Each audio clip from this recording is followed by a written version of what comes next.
Friends, मैं N के राणा। आज इस वीडियो में आप सार्थक अंक की परिभाषा व उसके ज्ञात करने के नियमों को देखेंगे। तो आइए शुरू करते हैं वीडियो।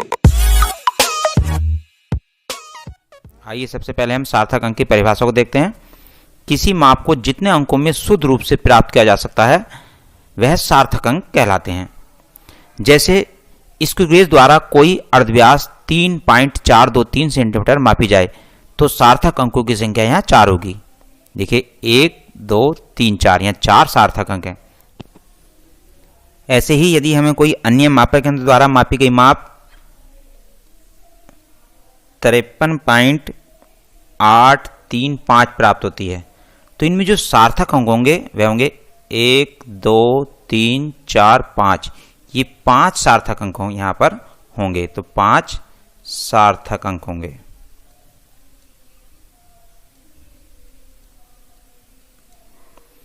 आइए अब सार्थक अंक को ज्ञात करने के नियम देखते हैं। तो सबसे पहले नियम है सभी अशून्य अंक सार्थक अंक होते हैं। अशून्य अंक से मतलब है यहाँ 1, 2, 3, 4, 5, 6, 7, 8, 9 यानी कि 1 से लेकर 9 अंक तक ये अशून्य अंक कहलाते हैं। तो सभी अशून्य अंक जो हैं वह सार्थक अंक होते हैं। तो हम एक संख्या ले लेते हैं।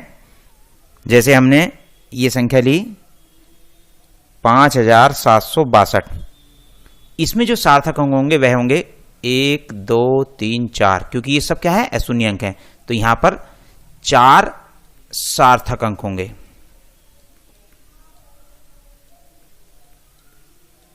तो सार्थक अंकों की यहां संख्या कितनी हुई 4।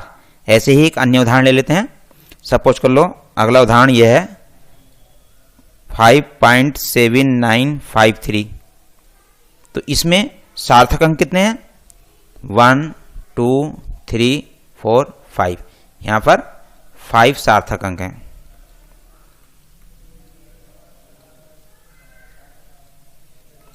तो यहां पर सार्थक अंकों की संख्या कितनी हुई 5। आइए नियम नंबर 2 देखते हैं। दो अशून्य अंकों के बीच जितने भी शून्य होते हैं वे सभी सार्थक अंक होते हैं। तो आइए इसे एग्जाम्पल की सहायता से समझते हैं। सपोज कर लो कोई संख्या 6.008 ये है।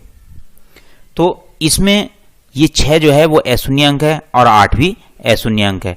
तो इन अशून्य अंकों के बीच जितने भी ये शून्य हैं ये सभी सार्थक अंकों में गिने जाएंगे। तो यहां पर सार्थक अंकों की संख्या कितनी हुई 1, 2, 3, 4 यानी कि 4 सार्थक अंक यहां होंगे।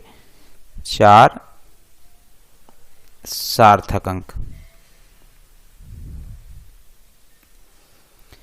अब एक दूसरा एग्जाम्पल देखते हैं हम। सपोज कर लो कोई संख्या 5.0003 है। इसमें 5 अशून्य अंक है और 3 अशून्य अंक है। तो इनके बीच जितने भी जो शून्य हैं ये भी सार्थक अंक होंगे। तो यहां पर सार्थक अंकों की संख्या कितनी हुई 1, 2, 3, 4, 5। ये 5 यहां पर सार्थक अंक होंगे।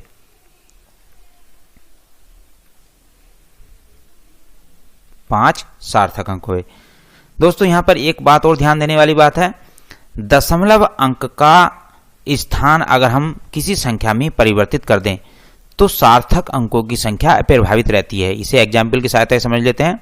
जैसे हमने 5.432 कोई संख्या ले ली तो यहां पर ये सार्थक अंकों की संख्या कितनी है 1, 2, 3, 4। यहां पर 4 सार्थक अंक हैं।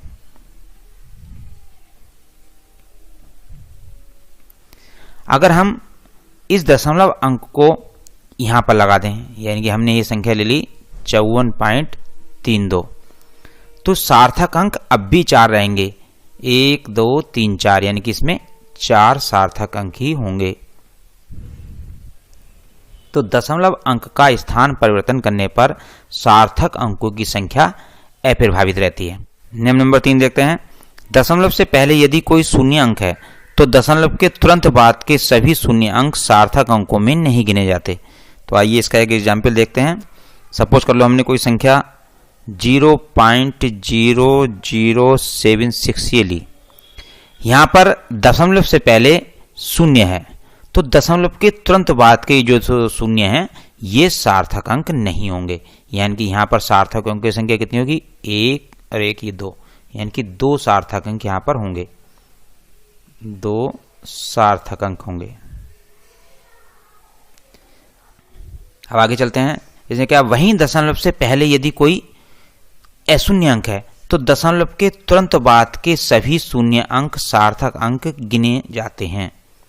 यानी कि अगर हम एग्जाम्पल ये ले लें कि 2.0053, तो दशमलव से पहले इसमें अशून्य अंक है, ये 2 जो है वो अशून्य अंक है, तो दशमलव के तुरंत बाद के जो 2 शून्य हैं ये भी सार्थक अंक में गिने जाएंगे। तो यहाँ सार्थक अंकों की संख्या कितनी हुई, 1 2 3 4 5, तो यहाँ पर 5 सार्थक अंक होंगे, 5 सार्थक अंक होंगे। चौथा नियम है, यदि किसी संख्या के अंत में दाईं ओर शून्य अंक हो तो वे सार्थक अंकों में नहीं गिने जाते, बशर्ते संख्या दशमलव संख्या न हो।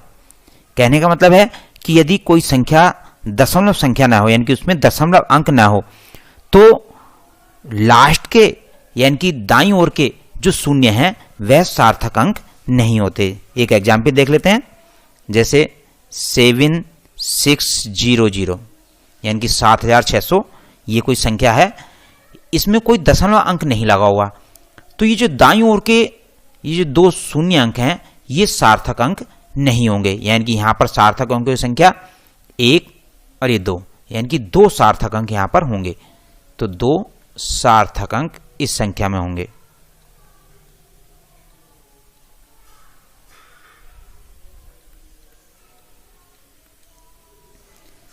अब हम आगे को देखते हैं।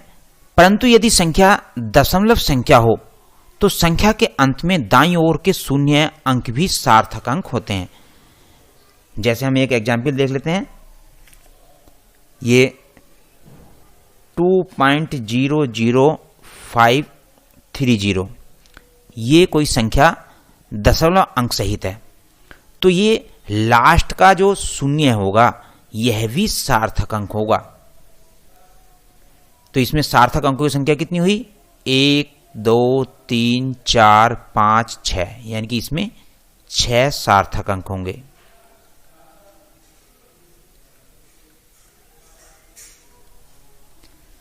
पांचवें नियम देखते हैं। 10 की घात वाली संख्या की गुणा का सार्थक अंकों की संख्या पर कोई प्रभाव नहीं पड़ता। यानी कि कोई संख्या अगर 10 की घात से गुणा में है तो उस पर 10 की घात का सार्थक अंकों की संख्या पर कोई प्रभाव नहीं पड़ता। कोई एग्जाम्पल देख लेते हैं, जैसे ये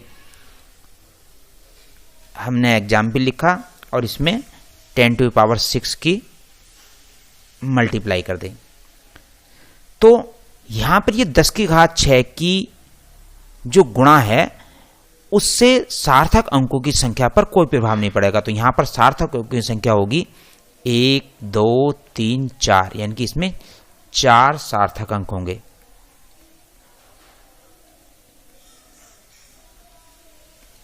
तो इस संख्या में सार्थक अंकों की संख्या कितनी होगी, 4।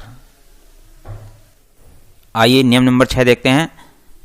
किसी संख्या को सार्थक अंक में व्यक्त करने हेतु उसमें दशमलव बिंदु अंकित करना आवश्यक होता है। जैसे एक एग्जाम्पल देखते हैं, सपोज कर लो कोई संख्या 835 है, हमें इस संख्या को 4 सार्थक अंकों में व्यक्त करना है। वैसे ये यहां पर सार्थक अंक जो है वो कितने हैं, 1 2 3, हमें इसे 4 सार्थक अंक में व्यक्त करना है। तो यहां पर हमें इसे 835.0 लिखना होगा, क्योंकि दशमलव के बाद का जो शून्य है वह भी सार्थक अंक में गिना जाएगा। तो यहां पर सार्थक अंक कितने हुए, 1 2 3 4, यानी कि यहां 4 सार्थक अंक हो गए। और संख्या के मूल परिणाम पर कोई प्रभाव नहीं पड़ा। यानी कि संख्या को सार्थक अंक में व्यक्त करने हेतु उसमें दशमलव बिंदु अंकित करना आवश्यक है, तभी वह शुद्ध सार्थक अंकों में व्यक्त की जा सकती है। अब नियम नंबर 7 देखते हैं। मात्रक परिवर्तन पर सार्थक अंकों की संख्या अप्रभावित होती है।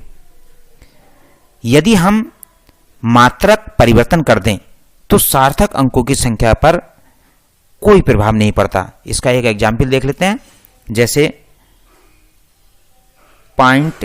365 मीटर।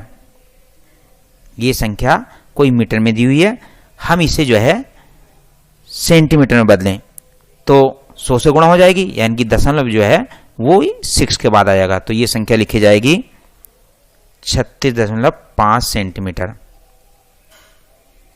अगर हम इसे मिलीमीटर में लिखें तो यहाँ 10 से मल्टीप्लाई हो जाएगी, यानी कि ये संख्या हो जाएगी 365 मिलीमीटर। अब इसमें सार्थक अंकों की संख्या को देखते हैं।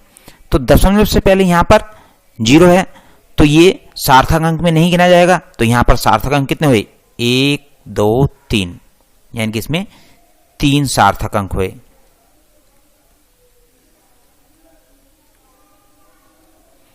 अब इसमें देखते हैं, यहां पर 1, 2, 3, यहां पर भी 3 सार्थक अंक होंगे।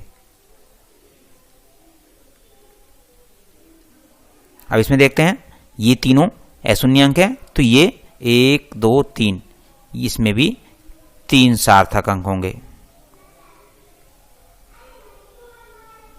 तो मात्रक परिवर्तन पर सार्थक अंकों की संख्या अप्रभावित रहती है। आइए अब समझते हैं पूर्णांकन। पूर्णांकन से अभिप्राय है कि किसी संख्या को उचित सार्थक अंकों में व्यक्त करना। आइए एग्जाम्पल देखते हैं। कोई संख्या है 25.315, यहां पर इसे 4 अंकों वाली सार्थक अंकों की संख्या में व्यक्त करना है। तो 1, 2, 3, 4, ये 4 सार्थक अंक है, ये लास्ट वाले अंकों को हमें छोड़ना होगा।